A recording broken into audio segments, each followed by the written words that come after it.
Hello friend, मैं doctor लोक कुमार पांडे। आप सभी का मेरे यूट्यूब चैनल एजुकेशन कॉन्सेप्ट में स्वागत है। फ्रेंड, आज के हम अपने इस वीडियो में अपने विषय मनोविज्ञान के अधिगम की प्रक्रिया के सहायक कारक नामक टॉपिक को लेकर आए हैं। आज के इस वीडियो में हम अधिगम की जो प्रक्रिया है, जो प्रोसेस है, उसके लिए जो सहायक कारक हैं, फैक्टर हैं, परिस्थितियां हैं, वो कौन कौन सी होती हैं, उसके संबंध में हम यहाँ पर आज डिस्कशन करेंगे। तो फ्रेंड, सबसे पहले यदि आप मेरे चैनल पर नए हैं या अभी तक चैनल को सब्सक्राइब नहीं किया है तो प्लीज़ चैनल को सब्सक्राइब करें और वीडियो को पूरा देखें और अधिक से अधिक लाइक करें। तो आइए फ्रेंड, शुरू करते हैं।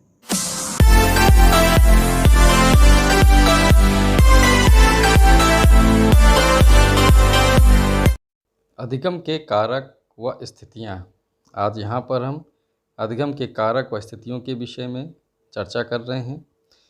तो देखिए, कहा गया है कि अधिगम प्राणी की सहज क्रिया है। जन्म से ही वह कुछ ना कुछ सीखता रहता है। उसके सीखने की मात्रा एवं कुशलता पर विभिन्न कारकों का प्रभाव पड़ता है। सीखने को जो प्रभावित करने वाले कारक हैं वो हैं शरीर संबंधी, भौतिक, मनोवैज्ञानिक, सामाजिक और शैक्षिक कारक।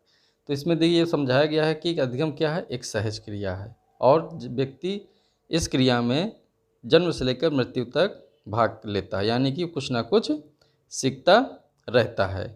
तो जो है इस तरह उसकी अधिगम की प्रक्रिया चलती रहती है। वो जन्म से ही अपने परिवार, समाज, विद्यालय, हर जगह जहाँ पर वो भागीदारी करता है वहाँ पर कुछ ना कुछ सीखता है और उसकी सीखने की इस मात्रा में और कुशलता में विभिन्न प्रकार की परिस्थितियों और कारकों का प्रभाव पड़ता है। तो कौन कौन से कारक हैं जो अधिगम की प्रक्रिया को प्रभावित करते हैं, उस पर सकारात्मक और नकारात्मक प्रभाव डालते हैं? तो उन कारकों में देखिए, शरीर संबंधी बताया गया है, भौतिक कारक बताया गया है, मनोवैज्ञानिक कारक बताया गया है, सामाजिक कारक बताया गया है और शैक्षिक कारक बताया गया है। तो इन सारे कारकों पर हम एक एक करके संक्षेप में इनके बारे में आज समझेंगे और जानेंगे कि अधिगम की प्रक्रिया में किस प्रकार ये कारक व स्थितियाँ अपनी भूमिका निभाते हैं। सबसे पहले है हमारे सामने शरीर संबंधी कारक। शरीर संबंधी कारक में ये बतलाया गया है आयु एवं परिपक्वता, लिंग भेद, स्वास्थ्य, औषधि सेवन अथवा नशे की स्थिति और संवेगात्मक स्थिति। शरीर के बारे में कहा गया है कि अगर आपका शरीर स्वस्थ है तो आपकी अधिगम यानी सीखने की प्रक्रिया चलेगी आसानी से, मतलब सकारात्मक स्थितियों में रहेगी। अगर शरीर में कोई समस्याएं हैं या विकास को लेकर के कोई भी समस्याएं हैं तो ज़रूर प्रभावित होगी। अब ये कैसे शरीर संबंधी जो स्थितियां व कारक कैसे भागीदार बनती हैं हमारे अधिगम की प्रक्रिया में, ये वह उसको प्रभावित करती है। देखिए आके ये बिंदुवार देखते हैं। तो सबसे पहले कहा गया आयु एवं परिपक्वता। तो देखिए कुछ क्रियाएं ऐसी होती हैं कि वो किसी खास आयु में ही हम उन क्रियाओं को सीख सकते हैं और कर सकते हैं। आयु के पहले हम जो है उस क्रिया में भाग नहीं ले सकते हैं। एक छोटा सा उदाहरण है कि जब बच्चा जन्म लेता है तो जैसे जैसे उसकी उम्र, समय उसका बढ़ता जाता है तो उसके अंदर वैसी वैसी क्रियाएं आती जाती हैं उसकी आयु के अनुसार। पहले जन्म लेता है तो वो थोड़ा सा असहाय होता है क्योंकि अपनी क्रियाओं को करने के लिए दूसरे पर वो डिपेंड होता है। लेकिन जैसे जैसे उसके अंदर शरीर विकसित होता है, परिपक्वता, मैच्योरिटी आती है तो वैसे वैसे क्रियाएं करने लगता है ना। वो वस्तुओं को पकड़ने लगता है, उन्हें छूने लगता है, फिर वो लड़खड़ा कर चलने लगता है, फिर वो अपने पैरों पर मजबूती आती, खड़ा होता है, दौड़ने लगता है। तो क्या है ये? लेकिन अगर ये सोचें कि जन्म लेने के बाद ही बच्चा सब करने लगे तो नहीं कर सकता है ना। वो तो आयु एवं परिपक्वता जैसे जैसे होती जाएगी वैसे वैसे करता जाएगा। तो यहाँ पर यही कहा गया है कि जो अधिगम की प्रक्रिया है उसमें आयु और परिपक्वता महत्वपूर्ण कारक के रूप में भूमिका निभाते हैं। अब देखिए लिंग भेद। तो लिंग भेद का मतलब होता है कि हम बालक या बालिका के कार्यों को में भेद करें या थोड़ा सा अंतर करें या कार्यों को बांटें कि बालक के कार्य और बालिका के कार्यों में अंतर होता है। कुछ कार्य ऐसे होते हैं जो जहाँ पर बालिकाओं के द्वारा किए जाते तो उनकी अपनी क्रिया विधि अलग होती है। वो जो स्त्रियों कार्य होते हैं, स्त्रियों के कार्य होते हैं, उनमें उनकी अपनी कार्य पद्धति अलग होती है, उनके कार्य करने का तरीका अलग होता है, सीखने का तरीका होता है। इसी तरह जो पुरुष के कार्य होते हैं, उन कार्यों को अगर आप देखें तो पुरुषत्व जो वाले जो कार्य होते हैं वो मजबूती वाले होते हैं, तो उनको पुरुष अपने हिसाब से करता है ना। तो कार्यों की विविध जो होती हैं प्रकृति के कारण, प्रायः सभी कार्यों के प्रत्येक व्यक्ति के भी सीखने का अलग अलग तरीका होता है। ठीक है। और कुछ कार्यों की ऐसी प्रकृति, विशेष प्रकृति होती है कि उन्हें केवल उसी संबंधित व्यक्ति कर सकता है। जैसे कढ़ाई बुनाई वगैरह कार्य हैं स्त्रियों के लिए तो वो उसको अच्छे से कर सकती हैं, और जो पुरुष के कार्य होते हैं वो पुरुष कार्य कर सकते हैं। यहाँ पर लिंग भेद जो कारक है वो भी हमारे अधिगम की प्रक्रिया में वो प्रभावित करते हैं या भूमिका निभाते हैं। अब तीसरा है स्वास्थ्य। तो स्वास्थ्य तो आप जानते हैं कि स्वास्थ्य सबसे महत्वपूर्ण चीज़ है ना। स्वस्थ शरीर भी सीखने की प्रक्रिया में क्या होता है, एक विशेष कारक के रूप में माना गया है। शरीर के अस्वस्थ होने की स्थिति में हम कोई भी नया कार्य सरलता से नहीं सीख सकते हैं, और पूर्ण स्वस्थता की स्थिति में कठिन से कठिन कार्य को भी सरलता से हम सीख सकते हैं, है ना। तो कहते हैं ना कि स्वस्थ शरीर में ही स्वस्थ मस्तिष्क निवास करता है। तो अगर हमारा शरीर से स्वस्थ है तो हमारे सीखने की प्रक्रिया भी स्वस्थ होगी। अगर शरीर में कहीं कमी है, अस्वस्थ है, तो ज़रूर से जैसे कभी मान लीजिए थकान होती है ना, कोई ऐसी स्थिति होती है, बीमारी अवस्था, थकान है, तो क्या होगा उस समय अगर हमें कोई चीज़ सिखाई जाएगी हम उस तरह नहीं सीख पाएंगे। लेकिन अगर हमारा शरीर तरोताज़ा है और वो सीखने की स्थिति में है तो हम ज़रूर सीख लेंगे आसानी से। तो ये स्वास्थ्य की जो मतलब कारक है वो भी हमारी उसको सीखने की लर्निंग प्रोसेस में को प्रभावित करता है। अब देखिए जो अगला कारक है वो क्या है, औषधि सेवन अथवा नशे की स्थिति। तो इस बिंदु में कहा गया औषधि सेवन अथवा नशे की स्थिति। तो देखिए होता क्या है कि कभी कभी व्यक्ति कुछ दवाओं का सेवन करता है, कुछ ऐसी मेडिसिन्स लेता है जिसकी वजह से उसका शरीर प्रभावित होता है। जैसे कहा गया नशे की स्थिति, तो जब नशे की स्थिति होगी, हम अनकॉन्शियस होंगे, अचेतन की स्थिति में होंगे, तो हमारे सीखने की जो क्षमता है वो क्या होगी, कमज़ोर होगी, क्षीण हो जाएगी, हम नहीं सीख सकते, या हमारे अंदर कोई भी सीखने की प्रति तत्परता, जागरूकता नहीं होगी, है ना। तो इस कारण औषधियों के सेवन से या नशा करने की स्थितियों से भी हमारी सीखने की प्रक्रिया क्या होती है, प्रभावित होती है। इसलिए यहाँ पर स्टॉप बिंदु को शामिल किया गया। अगला बिंदु है संवेगात्मक स्थिति। ये भी महत्वपूर्ण बिंदु है। इमोशनल जो कंडीशन होती है वो भी बहुत महत्वपूर्ण भूमिका निभाती है। आजकल देखते हैं आप कि व्यक्ति किसी न किसी तनाव से गुजर रहा है, संघर्षमय स्थितियाँ हैं। अगर मान लीजिए हमारे मन में कोई चिंता व्याप्त है, भय है, क्रोध है, तो उन स्थितियों में क्या होगा, हमारे सीखने की सीखने की प्रक्रिया सुचारू रूप से नहीं चल पाई। और वही अगर हम सामान्य स्थितियों में हैं तो हमारी सीखने की प्रक्रिया क्या होगी, सुचारू रूप से चलेगी। इसलिए कहा गया है कि संवेगात्मक स्थिति भी जो है बहुत महत्वपूर्ण भूमिका निभाती है अधिगम प्रक्रिया में। और संवेगात्मक रूप से अगर व्यक्ति मजबूत है, समायोजन की उसके अंदर क्षमता है, तो वो जो अपने सीखने की प्रक्रिया को आसानी से सुचारू रूप से चला सकेगा। तो यहाँ पर देखिए यही है, शरीर संबंधी कारकों में आयु, परिपक्वता, लिंग भेद, स्वास्थ्य, औषधि सेवन, नशे और संवेगात्मक स्थिति, ये सारी चीज़ें हमारे अधिगम प्रक्रिया को प्रभावित करते हैं। अधिगम की प्रक्रिया में भौतिक कारक भी अपना महत्वपूर्ण भूमिका निभाते हैं। अब भौतिक कारक क्या है, तो कहा जाता है कि सीखने की प्रक्रिया किसी न किसी भौतिक या भौगोलिक परिवेश में संपन्न होती है। भौगोलिक जो परिवेश भी सीखने की प्रक्रिया को विभिन्न प्रकार से प्रभावित करता है। ठीक है। तो भौगोलिक और भौतिक जो परिवेश है उसके अंतर्गत मौसम, सर्दी, गर्मी, हवा की तीव्रता, ये सारी चीज़ें आती हैं। अधिक गर्मी है तो भी हम नहीं सीख सकते, अधिक गर्मी है तो भी नहीं सीख सकते, और अधिक ठंडी है तो भी नहीं सीख सकते।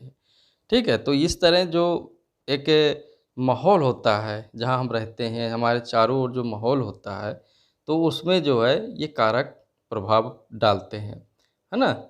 इसी प्रकार मान लीजिए अधिक वायु चल रही है, धूप है, कोई भी ऐसी स्थिति है, तो उसकी वजह से हम नहीं सीख सकते। तो जो हमारे भौगोलिक परिवेश है और जो मौसम है, ये भी हमारे सीखने की प्रक्रिया में क्या करते हैं, प्रभाव डालते हैं। अब देखिए मनोवैज्ञानिक कारक। तो मनोवैज्ञानिक कारकों में सुगमता से तात्पर्य ये है किसी चीज़ की सरलता। मनुष्य का स्वभाव होता है कि वो हर किसी कार्य को सरलता से करना चाहता है, यानी कि आसानी से, आराम से करना चाहता है। अगर जो परिस्थितियाँ उस कार्य की, जिस कार्य को कर रहा है, सामान्य है, तो उसे इस करने में कोई दिक्कत नहीं होगी, लेकिन अगर इसके विपरीत है तो ज़रूर उसे दिक्कत होगी। तो एक मनोवैज्ञानिक जो सोच होती है व्यक्ति की किसी कार्य को आसानी से, सरलता से, आराम से करने की, तो सुगमता उस पे प्रभाव डालती है, उसको सीखने में भी आनंद आता है, यानी कि प्रभावी होता है। अब अगर इसके विपरीत कठिनाई है तो फिर क्या होगी, दिक्कत उसको महसूस होने लगती है। इसी प्रकार सेकंड है विभेदीकरण। विभेदीकरण में कहा गया कि जब कुछ क्रियाओं में निहित भेद अथवा अंतर पर्याप्त रूप में स्पष्ट एवं बोधगम होते हैं, तब उन क्रियाओं को सीखने में सहायता मिलती है। इसके स्पष्ट अंतर के आधार पर ही हम उसकी उन स्मृति बनी रहती है। तो विभेदीकरण ये है कि जैसे कुछ चीज़ आप सबको किसी बच्चों को बता रहे हैं, किसी चीज़ में अंतर समझा रहे हैं, किसी दो वस्तुओं में, दो क्रियाओं में, इस तरह। तो अगर उनमें स्पष्ट अंतर है, मतलब किसी प्रकार का कोई जो है उसमें कोई विवादित नहीं है, या कोई ऐसी चीज़ नहीं है जो समानता हो, उसमें सिमिलरिटी हो, अगर है तो स्पष्ट अंतर नहीं है तो जो सीखने में उसको दिक्कत होगी। लेकिन अगर स्पष्ट अंतर है तो कहीं पर दिक्कत नहीं होगी। तो ये विभेदीकरण का जो कारक है वो भी अधिगम की प्रक्रिया को प्रभावित करता है। अब इसी तरह अगला है विरोध या बाधा। तो इसमें यह कहा गया है कि सामान्य रूप से ये माना जाता है कि किसी कार्य करने में यदि बाधा आती है, तो बाधा आने की वजह से क्या होता है कि क्रिया सीखने की प्रभावित हो जाती है। लेकिन कभी कभी पर क्या होता है कि देखा जाता है कि अगर किसी कार्य को आप सीखना चाहते हैं, उसमें आपका मन लगा हुआ है, और यदि उसमें बाधा आती, विरोध आती, एक चैलेंज उत्पन्न होता, तो भी आप उसको सीखने के लिए प्रेरित हो जाते हैं। तो विरोध या बाधा से यहाँ पर तात्पर्य यह है कि कभी कभी क्या होता है कि हम कोई चीज़ सीख रहे हैं, अचानक उसमें कोई कठिनाई महसूस होने लगी या बाधा आई, जिसकी वजह, अब बाधा किसी भी तरीके से हो सकती है, भौतिक बाधाएं हो सकती हैं, शारीरिक बाधाएं हो सकती हैं, सीखने की परिस्थितियों संबंधी या विधि संबंधी कोई भी ऐसी समस्या आ गई जिसकी वजह से विरोध हो रहा सीखने में या बाधा उत्पन्न हो रही, तो क्या होता है कि हतोत्साहित मन हो जाता है, हतोत्साहित हो जाता है। लेकिन कभी कभी यही जो बाधा विरोध होता है, क्या होता है कि सीखने के लिए वो प्रेरित करता है। जब हम किसी चीज़ की तैयारी करते हैं बार बार, और कहीं पर चैलेंज अगर सामने आता है, तो हमारा जो सीखने का साहस है वो और दुगना हो जाता है। तो ये विरोध और बाधा दोनों तरीके से क्या होती हैं कि हमको सीखने में प्रभाव डालती हैं या प्रेरित करती हैं। तो यहाँ पर विरोध बाधा का यही अर्थ दिया गया है। तो आगे बढ़ते हैं। अगला पॉइंट हमारा विभिन्न क्रियाओं का संगठन। कभी कभी जब हम किसी क्रिया को करते हैं जहाँ पर हमारे शरीर के सभी अंगों के संचालन की ज़रूरत होती है, तो वो उसमें क्रिया को सीखने में हमको और भी अंदर से मजबूती मिलती है। जैसे मान लीजिए आप बाइक चलाना सीखते हैं, तो आपका उधर पर पूरा शरीर काम करता है, हाथ काम करता है, पैर काम करते हैं, और आपका मस्तिष्क भी कार्य कर रहा है, यानी कि विभिन्न क्रियाएं एक साथ आयोजित हो रही हैं और वो एक संगठित होकर के हो रही हैं, इसलिए वो परिणाम ज़्यादा प्रभावी रूप से सामने आता है। तो यही है कि जब सारी परिस्थितियाँ, सारी क्रियाएं संगठित होकर के किसी कार्य को करने में प्रयोग होती हैं, या विभिन्न क्रियाएं एक साथ संगठित होकर किसी कार्य को होती हैं या सीखने में हम प्रयोग करते हैं, तो वो उससे क्या होता है कि सीखने संबंधी क्रियाएं और तेज़ी से होने लगती हैं, और उनका प्रभाव जो होता है और प्रभावी होता है, सकारात्मक होता है, जो हमारे सीखने में मदद पहुंचाती हैं। तो इस तरह यहाँ पर यही कहा गया है कि विभिन्न क्रियाओं का जो संगठन है वो अधिगम की प्रक्रिया में एक प्रभावी कारक के रूप में जाना जाता है। ठीक है, तो अब देखिए आगे है सामाजिक कारक। तो सामाजिक कारक में पहला दिया है अनुकरण। अनुकरण जो होता है वो प्रत्येक व्यक्ति अधिकांश कार्य अन्य लोगों को करते देखकर अथवा उसका अनुकरण करके ही सीखता है ना। और अनुकरण की जो प्रवृत्ति है अधिगम के लिए महत्वपूर्ण मानी जाती है। जैसे बच्चे होते हैं, घर में छोटे बच्चे होते हैं, अपने घर के बड़े सदस्यों को देख करके ही वो तमाम प्रकार की आदतें सीखते हैं। उनको समझाया जाता है कि ये करना है, क्या नहीं करना है ना। घर की जो एक हैबिट होती है, बात करने का तरीका, कुछ भी चीज़ें बच्चे उनको अनुकरण करके सीखते हैं। इसी तरह हम लोग जब बाहर निकलते हैं तो बाहर जब सामाजिक जीवन में जाते हैं तो समाज की क्रियाओं में भाग लेते हैं, तो वहाँ पर भी जब हम लोगों को देखते हैं कि कौन कैसे सामाजिक रूप से सक्रिय है, तो उसी तरह हम भी जो है कुछ चीज़ें जो हमारी लाभदायक होती हैं उनको सीख करके ही आगे बढ़ते हैं। तो ये अनुकरण जो है जो सामाजिक कारक है उसमें अनुकरण महत्वपूर्ण माना गया है अधिगम की प्रक्रिया में। आगे है निर्देश, प्रशंसा एवं निंदा। तो देखिए प्रशंसा और निंदा में का आप जानते हैं कि महत्वपूर्ण रोल होता है। प्रशंसा, अगर इसको अपने साइकोलॉजी के शब्दों में कहें कि प्रशंसा एवं निंदा एक प्रकार से सकारात्मक और नकारात्मक पुनर्बलन के रूप में कार्य करते हैं। जब हम कोई कार्य करते हैं तो बहुत से कार्य करने से हमको प्रशंसा प्राप्त होती है, जिससे क्या होता है कार्य को सीखने में समान रूप से प्रशंसा जो होती महत्वपूर्ण भूमिका निभाती है। जैसे आप मान लीजिए कोई चीज़ करते हैं, विद्यालय में आपको बताया गया है, आपने अपना काम किया तो आपको वहाँ पर आपके अध्यापक ने आपकी प्रशंसा की, आपको अच्छा कहा, तो इससे क्या होता है कि सीखने में आनंद आता है ना, और आनंद उसकी जो प्रक्रिया है और सरल हो जाती है। लेकिन अगर इसके विपरीत जिस कार्य को सीखने से समाज में निंदा हो तो और एक भय बना रहे, तो उससे क्या होगा, उस कार्य को करने में अरुचि प्रदर्शित होती है। किसी कार्य में अगर आपसे गलती हो गई घर में या कुछ हो गया है तो आपके अंदर डर होता है कि हमारी आलोचना होगी, हमें डांट पड़ेगी, तो हम क्या करते हैं उस कार्य से बचने लगते हैं कि दोबारा हमसे ऐसा ना होने पावे, उससे वो हम छोड़ देते हैं, है ना। और जिस कार्य में हमको प्रशंसा मिलती है उस क्रिया को हम बार बार करते हैं और अच्छा करने का प्रयास करते हैं। ठीक इसी तरह तीसरा दिया है कि निर्देश यानी एक प्रकार से देखा जाए तो गाइडेंस। इसमें यह कहा जाता है कि जो व्यक्ति किसी कार्य का विशेषज्ञ होता है, यदि वो किसी को कोई काम कार्य करने का निर्देश देता है तो वो कार्य जो सीखने वाला है उस कार्य को वो और अच्छे तरीके से सीखता है ना। क्योंकि कोई भी हम चीज़ सीखते हैं तो किसी न किसी के निर्देश में ही सीखते हैं और इसीलिए निर्देश को आवश्यक माना गया। तो यहाँ पर निर्देश को अधिगम की प्रक्रिया में आवश्यक माना गया है। ठीक है, आगे है प्रतियोगिता, एक कंपटीशन। प्रतियोगिता भी क्या है, इसका अधिगम का एक सामाजिक कारक है जो अधिगम की प्रक्रिया में भूमिका निभाता है। बालक जो होते हैं बहुत से कार्य अन्य बच्चों से प्रतियोगिता के कारण ही सीखते हैं, है ना। और प्रतियोगिता की भावना सीखने की प्रक्रिया को गति प्रदान करती है। एक कंपटीशन होता है हमारा लोगों के साथ में, तो उसी प्रकार हम भी जो है कंपटीशन करते हैं। बच्चे आपस में होते हैं, एक दूसरे को देख करके सीखते हैं, है ना। अगर किसी के नंबर ज़्यादा आ गए तो अगली बार वो मेहनत करता है कि मेरे भी और अच्छे नंबर आ जाएं। अभी प्रशंसा की बात जहाँ थी, जहाँ पर आपने एक की प्रशंसा कर दी, दूसरे को लगता मुझे प्रशंसा मिली। इस तरह क्या होता है, एक प्रतियोगिता की स्थिति होती है। इस तरह समाज में भी लोग प्रतियोगिता करके अपना विकास करते हैं। तो ये जो सामाजिक कारक थे ये अधिगम की प्रक्रिया को प्रभावित करते हैं। देखिए शैक्षिक कारक, जो शैक्षिक कारक है हमारे, उसमें सबसे पहले क्या है, प्रेरणा। तो प्रेरणा आपको पहले भी बताया था अधिगम में, जो पिछले वीडियो में, कि अधिगम का जो सबसे महत्वपूर्ण घटक है वो है प्रेरणा। अगर हमको प्रेरणा मिलती है ना किसी चीज़ में, तो क्या होता है कि हम उस कार्य को करते हैं, सीखते हैं, बार बार उसमें अपनी एक महारत हासिल करने का प्रयास करते हैं, दक्षता हासिल करने का प्रयास करते हैं।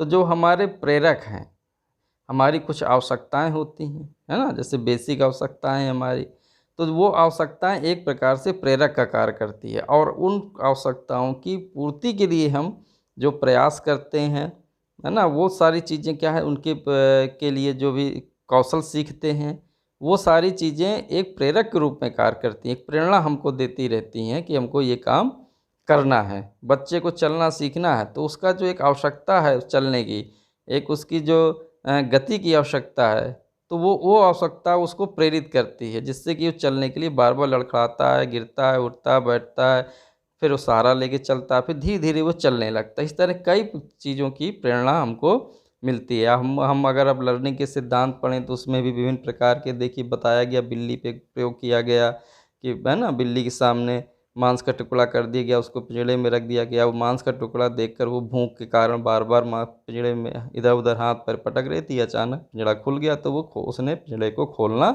सीख लिया। तो इस तरह प्रेरक के रूप में कार्य करती है। कोई चीज़ प्रेरणा हमको आंतरिक है, बाह्य है, जो मिलती है, उससे हम किसी क्रिया को करने के लिए सीखते हैं और अपनी आवश्यकताओं की पूर्ति करते हैं, है ना। जैसे पढ़ाई में है, कोई चीज़ कठिन लगती है तो हमारा मन करता रहता है कि उसको बार बार सीखना है, अंदर से हमको प्रेरणा मिलती रहती है, अच्छा इस पे करना है, तो हम सीखते हैं, बार बार उसको सीखते हैं, विभिन्न तरीके सीखते हैं, कई लोगों से, अपने बड़ों से हम मदद मांगते हैं, विभिन्न किताबें पढ़ते हैं, तो क्या है वो प्रेरित मिलते हैं। अगर प्रेरणा ना हो तो हम कुछ ना करें। इसी प्रकार सेकंड बिंदु विषय वस्तु। तो जो स्टडी मटेरियल है, किसी भी चीज़ का एक जो विषय वस्तु होता है तो क्या होता है वो भी हमको सीखने में मदद करता है। अगर वो विषय वस्तु हमारे लिए उचित है या मान लीजिए आसान है, सरल है, ग्राह्य है, तो क्या होगा, उसको सीखने में आनंद आएगा और वो सीखने की प्रक्रिया को सरल भी बनाएगी। और अगर इसके विपरीत कठिन है, मतलब दुष्कर है, तो हम नहीं सीख पाएंगे। तो अगर कठिन लग रही होगी तो फिर कहाँ से सीख पाएंगे, उसमें कोई दिक्कत आ रही होगी, वो हमारे लिए फ़ायदेमंद नहीं होगी, उसका हमसे कोई संबंध नहीं होगा उस विषय, ऐसी विषय वस्तुओं को, तो हम सीखने से हमारे लिए क्या मतलब होगा। लेकिन कुछ जो विषय वस्तु उचित होगी, सही होगी, सरल होगी, जो आसानी सीख पाएंगे तो उसको आसानी सीख लेंगे। इसी तरह क्या है शिक्षण विधि, टीचिंग मेथड, जो एक सीख विधि, एक जो है कार्य करने का तरीका, जो अगर उसकी विधि अच्छी है ना, उसमें अच्छी तरीके से सिखाया गया है तो क्या होगा, अधिगम की प्रक्रिया अच्छी हो जाएगी। अगर उस विधि से अधिगम की प्रक्रिया सहज होती है, यदि कुछ विधियाँ ऐसी होती हैं जो कठिन होती हैं तो वो उचित नहीं होगी और उससे हम सीख नहीं पाएंगे। तमाम तरह की विधियाँ शिक्षण में हमको देखने को मिलती हैं। अगर हम जहाँ पर जिस विधि का प्रयोग होना है वो ना करके किसी दूसरी विधि, गलत विधि का प्रयोग करते हैं तो उससे हमारे सीखने की, अधिगम की प्रक्रिया क्या होती है, प्रभावित होती है, वो सीखने में कठिनाई उत्पन्न कर। लेकिन अगर हम उचित जगह पर उचित विधि का प्रयोग करते हैं तो वो अधिगम की प्रक्रिया को सरल और सहज बनाती है। तो इसलिए शिक्षण विधि भी हमारा एक अधिगम का शैक्षिक कारक है और वो अधिगम प्रक्रिया को प्रभावित करता है। इसी तरह अभ्यास है, प्रैक्टिस है। तो अभ्यास जितना हम किसी चीज़ का करेंगे उससे क्या होगा, हमारी सीखने की प्रक्रिया उतनी ही मजबूत होगी। यदि हम अभ्यास, प्रैक्टिस नहीं करेंगे तो हमारी जो सीखने की चीज़ जो हमने सीखी है उसमें निपुणता हासिल नहीं कर पाएंगे। अभ्यास जो होता है वो हमारे सीखे हुए कार्य को और मजबूत बनाता है। जितना अधिक हम प्रैक्टिस करेंगे ना, उतनी ही अच्छी चीज़ उसमें हम अपनी क्वालिटी को बढ़ाएंगे। एक खिलाड़ी होता है, लगातार अभ्यास करता रहता है जिससे कि उसका खेल और आगे बढ़ता जाता है। आप मैथ लगाते हैं, जितनी एक्सरसाइज करेंगे उतना ही आपको विषय में मजबूती आएगी। लेकिन अगर आप ये सोच लें कि हमने सीख लिया एक बार और कभी ना करें तो उससे क्या होगा, उससे यही होगा कि वो जो सीखी हुई क्वालिटी है, गुण है, वो धीरे धीरे ख़त्म होने लगेगा। लेकिन अगर अभ्यास लगातार करते जाएंगे तो उससे हमारा गुण और अधिक बढ़ता जाएगा। तो यहाँ पर शैक्षिक कारक में प्रैक्टिस और अभ्यास को बहुत महत्वपूर्ण माना गया है। अभी आप आगे के उसमें देखेंगे थॉर्नडाइक के जो सीखने के नियम है उसमें अभ्यास को उन्होंने महत्वपूर्ण, अपने सीखने के जो प्राथमिक नियम है उसमें महत्वपूर्ण स्थान दिया है। ठीक है, आगे है परिपक्वता।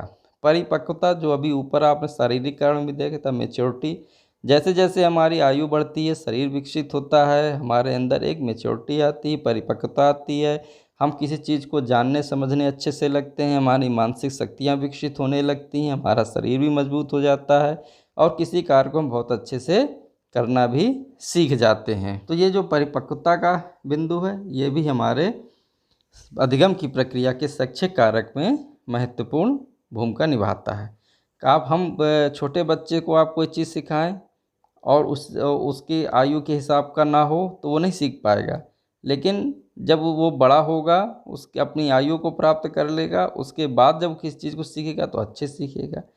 बहुत सारी चीज़ें होती हैं जो आयु के अनुसार ही क्रियाएं की जाती हैं। तो जैसे जैसे आयु मेच्योरिटी बढ़ती जाती है वैसे वैसे व्यक्ति अपनी आयु को प्राप्त करता है और क्रियाओं को करना सीख जाता है। ठीक है, तो मेच्योरिटी भी महत्वपूर्ण भूमिका निभाती है। इस प्रकार अधिगम के जो हमारे शैक्षिक कारक उसमें प्रेरणा, विषय वस्तु, शिक्षण विधि, अभ्यास और परिपक्वता, ये एक महत्वपूर्ण शैक्षिक अधिगम के शैक्षिक कारक हैं जो अधिगम, या यूँ कहें कि शैक्षिक परिस्थितियां हैं जो अधिगम की प्रक्रिया को प्रभावी बनाती हैं। तो इस तरह फ्रेंड आपने देखा कि जो अधिगम की प्रक्रिया है उसके लिए कौन कौन से आवश्यक कारक होते हैं, या यूँ कहें कि जो अधिगम की प्रक्रिया है वो किन परिस्थितियों में कैसे चलती है और उसके लिए कौन से सहायक कारक होते हैं। इन सारी चीज़ों के संबंध में आपने आज जानकारी ली। उम्मीद करते हैं कि आज का वीडियो आपको पसंद आया होगा। तो फ्रेंड, वीडियो को लाइक करें और मेरे चैनल को सब्सक्राइब करें। थैंक यू, धन्यवाद।